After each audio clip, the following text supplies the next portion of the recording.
I thought that would be interesting for this project also, because we might want to think about developing a similar kind of a video on our CI water. We thought we needed some more advertising, marketing material for our research work, and that's partly why we did this video. It's not completely professional quality, but it's better than the presentations I usually put together, so I thought I'd play it, and I'm going to go ahead and start that now.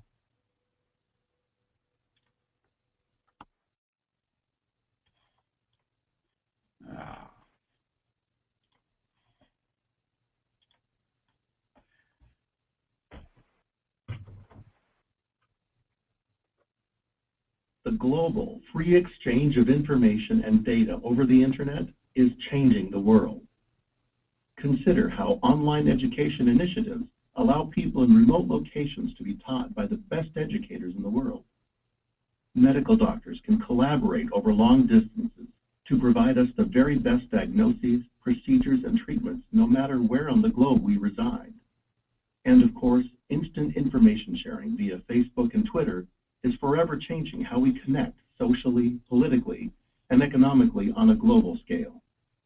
What if we could share information and data about the Earth's limited natural resources as easily as sharing a video on YouTube or an article on Wikipedia? Specifically, imagine how the free and open global sharing of information about water has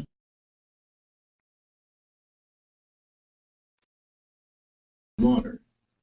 Some estimates suggest that more than 5,000 children worldwide die each year due to poor water quality. Water at the right time and in the right place is necessary for agriculture production that feeds the world's population.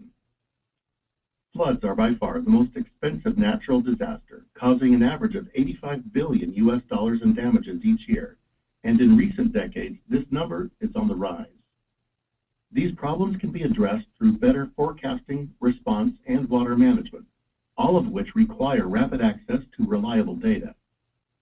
Enabling global free water data sharing will require leveraging the social internet and close collaboration with scientific, government, and private agencies that study and manage water resources. Historically, water data sharing has been hampered by 4 widespread challenges, including lack of standardized data sharing methods, high cost,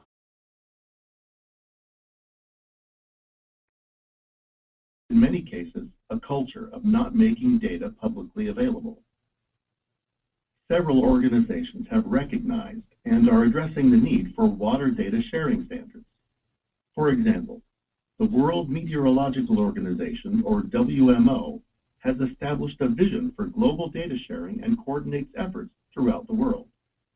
The Group on Earth Observations and its flagship project, the Global Earth Observation System of Systems, or GEOSS, is working to extend technologies for remote sensing and data sharing globally, and in particular, to developing countries.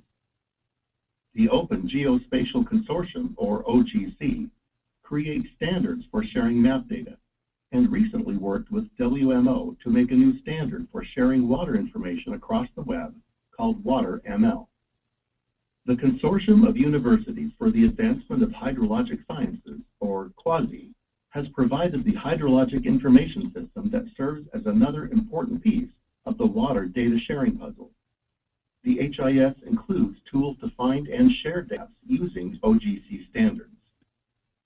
A research team at Brigham Young University in Provo, Utah, is working to bring these standards and technologies to water management agencies in Latin America in an effort to remove the barriers to data sharing. This team is led by Dr. Jim Nelson and Dr. Dan Ames, and students in the Department of Civil and Environmental Engineering that formed the BYU World Water Project. The vision of the project is to help overcome cost and technology barriers in order to facilitate global water data exchange.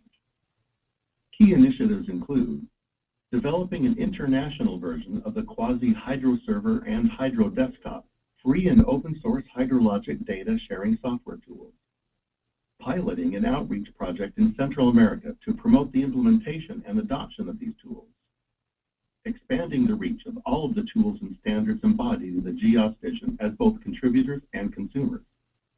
The following case studies from Latin America illustrate how BYU is adapting Quasi and GEOSS tools and technology to real-world needs and demonstrate the potential for use by other countries. The case studies are used to highlight how the international version of Quasi's hydro server can help overcome limitations to water information sharing mentioned previously.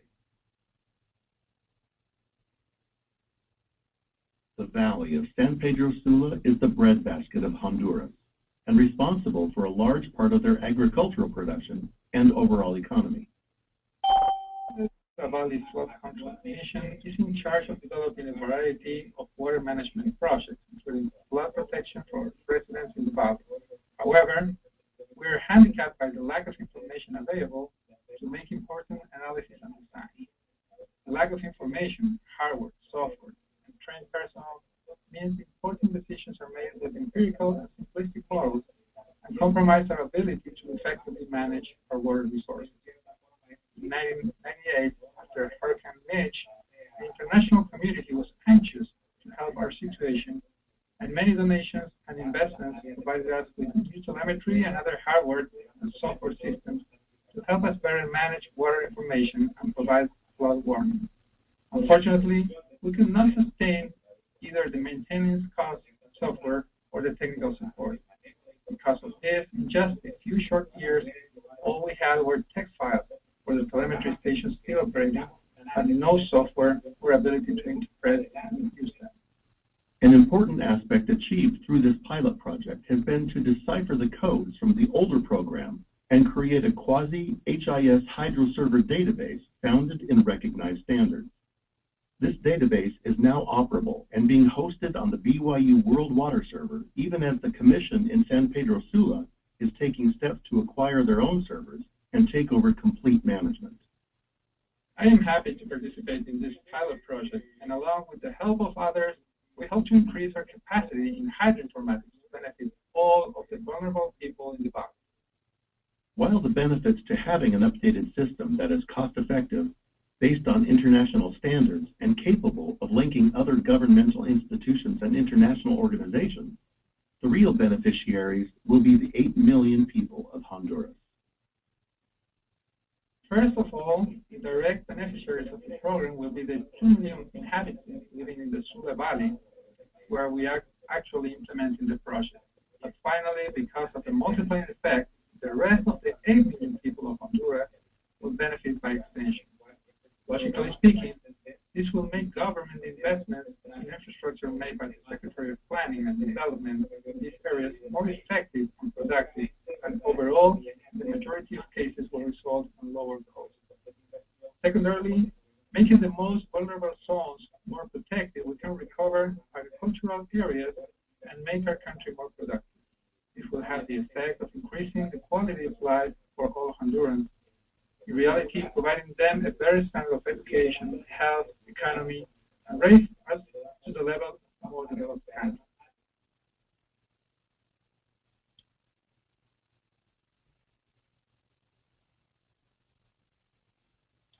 They have felt that 2 things were important. First, that they develop a national map-based data of hydrologic information, and second, provide a way for their information to be more accessible. INETER is the organization responsible for monitoring rivers, lakes, ocean, and groundwater. However, we have many people who want to use our information, including government and private institutions. They deal with a wide variety of water resources, including agricultural, domestic, energy, and tourism.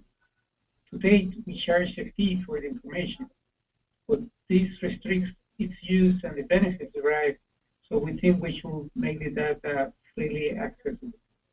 Making the data free will allow these technicians and scientists to use the data to generate important knowledge about our water resources. This is what we want to see happen with all of our data, and this network quasi allows us to share the data using world standards. We trust and we have faith this will generate more knowledge about water resources in our country. as they were already working internally to establish the goal of creating an open standards-based system that would allow for easy distribution. They met the opportunity to join the BYU World Water Hydro Server pilot project with great enthusiasm and something that is very timely. Hydro Server Lite is an important tool for us, and that will allow us to manage our hydrologic information according to standards like water and law. These will make access and sharing of information easier. It is very important to us and represents a major step forward for us in the way we access information now. INITER is truly becoming and has the potential to be a leader in the Central American region and the world as it continues to develop the capabilities and demonstrate how other countries can do the same. Nicaragua is in the center of the Central American region with 7 countries from Guatemala to Panama. Each of these neighboring countries share transboundary hydrographic watersheds. If we are successful in making our participation complete the worldwide network of water information sharing, then we will be facilitating the use of our data. This sharing of hydrologic data among countries will lead to improvement in the management of our watershed collectively. This data will help us perform hydrologic studies. Without data, we have no studies. And without studies, we do not have knowledge. And without knowledge, we cannot improve the conditions of our watershed.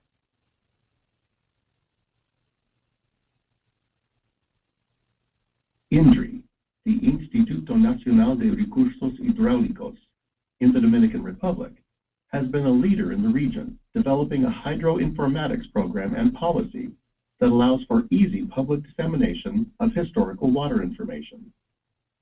In March of 2012, their director, Frank Rodriguez, officially announced the HydroServer portal developed by a cooperative effort between BYU and INDRI. For the past 2 years, much of the historical data available for the Dominican Republic has been available in a HydroServer. These students explain how open sharing of data through the HydroServer has made data access and accompanying studies much easier. There is a private university from Santo Domingo, Dominican Republic. It's now considered the best engineering university in the Dominican Republic. Well, you usually go to the INDRI or on a net, ask for some data from a shed, I think it is, and they will give you the data. They say in 1 week you will have the data, but you often take, I don't know, 2 weeks, 2 weeks, 3 weeks, a month. It's not easy work. We have the ability to take that data and use in projects in the university, plans and other things. Even the engineers have to take the data from the INDRI or ONAME. This will make everyone's life easier. For even the students, the engineers, for everybody who wants hydrologic data from the Dominican Republic, from each point of the Dominican Republic, rivers and sheds and all of that. It's like a really easy way to get the information. Yeah. Well, I think that the program is a really great database for all the hydrologic information in the Dominican Republic, and I appreciate the information we can take. The most important impact of the project is that the GEOSS and specifically the BYU efforts are actually reaching the front lines where the greatest benefits can be derived. We truly thank the entire network of people working with BYU to develop a system and a global network for the management and dissemination of hydrological information throughout the Americas, the Caribbean, and in the future, other parts of the world. Because of the danger to human life and valuable infrastructure that is important to the development of countries, it is critical to have the ability to prepare for extreme events.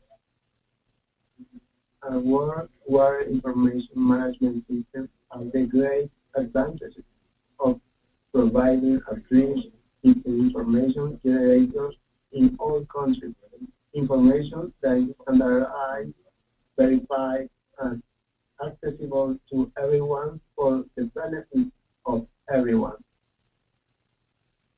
We see QUASI joining a network of sharing hydrologic information, an opportunity that is very timely, and believe it will be the same for other countries. When they see what these tools do and the kind of work it facilitates, they will understand the great difference it can make. So I invite you to keep making this effort so that all countries may be able to enter this network, and we intend to make efforts so that at some point we will be able to share our data in this global network. Thank you for QUASI. Well, the best program I ever see, because they have all information on that about hydrologic information in the rivers and other sites in the country. That's very important.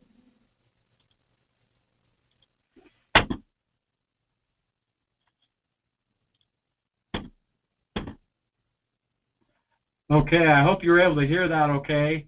I had my speaker turned up and I tried it out a little bit earlier, but I wanted to give you an idea. Like I said, I played that movie because I wanted to give you an idea of some of the benefits really of documenting and recording and kind of marketing our research work. We've been able to share that with a lot of people and get interest. But the project itself is kind of built on the tools developed in the Quasi-HIS project, and you can see in our pilot this last year we were able to establish connections with we've been working with the Dominican Republic previously, but these other 3 countries in Latin America. And the whole idea is it's built, as I mentioned, on top of the Quasi-HIS project, and I know a lot of you are familiar with that. A lot of it came out of Utah State and some of the HydroShare project that continues from Utah State.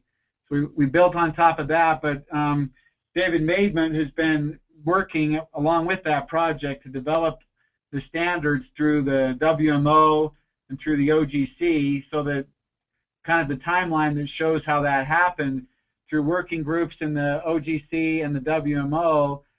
This effort has produced a WaterML standard, or a web service standard, that allows us to pass water time series information from point observations across the internet. And this past year I was involved in it with a group called the GEOSS, the Global Earth Observation System of Systems, which does sound like one big messy conglomerate thing, but in reality what it's trying to do is bring together groups like the HIS, the Quasi group, and others around the world, in particular those systems that have remote sensing and Earth observation data, in order to develop applications for solving. They have 9 different societal benefit areas, of which water is one. But if you look at these, water becomes important in almost every one of these different societal benefit areas that exist. And so we've been working to establish, and this was part of the pilot project in Central America, on how they can gain better access to the remotely sensed data.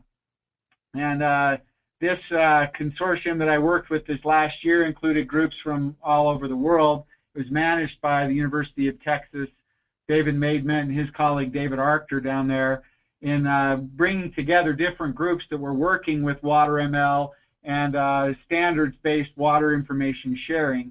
And so they have what's called the Architecture Implementation Pilot. Last year was number 6, or the 6th year that they've been doing that. The first year that we joined, and we kind of are part of, from the BYU, was this capacity building, or kind of actually showing how these tools can make a difference in developing countries. And so this just shows this GEOSS program becomes a portal. It has a data access broker then that finds different services that are being made available. Quasi here is listed as one of them, and other services around the world that provide information, a lot of it's remotely sensed data, that allow for different applications in those 9 different societal benefit areas. And so, you know, Quasi was one of them. ISPRA is a monitoring network in Italy that's their national monitoring network. Another group in Canada was part of our consortium, and also in New Zealand. So these 4 efforts were kind of involved in doing the same kinds of things, which all lead towards a larger worldwide water data sharing. We're now working on the next level of implementation, but one of the things that I think is happening and moving forward, and I think that's a part of where our CI water infrastructure takes place, and that is we know that most of our models, our water models, require in situ or locally observed data, either for calibration purposes or for ongoing monitoring and forecasting. And so the next part of this is really connecting now that data sharing, which can be served through web services, to other informations and models in order to be able to derive better information, deeper information. And the next 4 years implementation includes further processes in GIS and WMO, to where hopefully by the year 2016, the next time the Commission on Hydrology for the WMO meets, that they'll have an endorsement of WaterML and its standards. This is the Italy group. The Italy group is, as I mentioned, their national system is operated by 21 different regions who all have their own system and database of monitoring information. And so they use the Quasi and WaterML in order to create a federated national system that's accessible then across all those different federations. And that same idea can be used then to federate or to create regional federations of WaterML served data. And we're working on other projects that will not only include the Quasi API for cataloging and sharing data, but others that are emerging. And one of those is operated through the WMO called MCH, meteorological, climatological, and hydrological databases. This is provided, it's free and open source by the WMO, and so several countries in the South America and Central America have developed databases based on this, and now we've connected that through WaterML. And they can also use our HydroServer tool. It's an online, completely manageable from the web, so it's a cloud-based management system that allows them to create quasi-HIS databases and then share those together in a federated system. So this is a project that we're working on in this next implementation that will do it. Bringing this back to our CI water, as you know, we're developing a framework then that operates in the cloud based on these standards that underlie. And one of those things that we want to be able to add then would be a tool that data mines, that both mines data in an HIS data service and also creates data in an HIS service that can then be shared, so that we can develop apps, all right, that include the in situ monitor data with other remotely sensed data built with our Tethys software development framework, so that we can create additional apps like flood monitoring apps, like water supply forecasting and demand, perhaps snow melt, snow flooding kinds of apps. So this is kind of overall the framework that we're looking at, but how some of these other projects that we've been involved in with World Water Online might be able to take advantage of the structure being developed by CI Water. One of those is there's a project called the Dartmouth Flood Observatory Project, which uses satellite data to monitor flooding, and that's a monitoring process.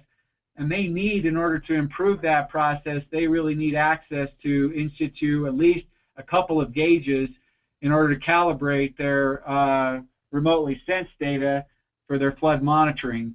But along with that, then we can provide apps that look at forecasts, so that in addition to monitoring a flood, and I apologize, these are in Spanish because I gave this presentation most recently in Spanish, but along with monitoring, we can forecast different flood events with apps developed from our CI water infrastructure. Another app that we're working on that can take advantage of our framework is a water quality monitoring app. This is a project done by Dr. Williams here at Brigham University. We've had in the Deer Creek Reservoir and Jordanelle Reservoir there near to Provo, we have many years of record of data. The Central Utah Water Conservancy District goes out monthly during the when it's not frozen over, and collects water quality sample on Deer Creek at 4 different discrete locations and 3 up on Jordanelle. Well, that gives them a pretty good picture over time of what the water quality is. But if you look at the distribution of water quality across Deer Creek, you know, just having that information at a point doesn't tell us the whole picture. And so they've used Landsat data, and different bands in the Landsat data correlated to chlorophyll in order to, and then calibrated with the in situ monitor data in order to get a picture spatially of what's happening to water quality across the reservoir. And once we develop that model, these Landsat photos occur every few weeks, then just from the Landsat photo itself, we can get an idea, once we have the calibrated model, of what that water quality would be, even without the in situ monitor data. And so that's another app that we're looking to build within the TEFIS framework, or the CI water framework. So that's my presentation today. Gives you a little bit of an idea of what we're doing with the BYU World Water Project and kind of how we see our CI water framework being used in the future. So I'll open it up for any questions.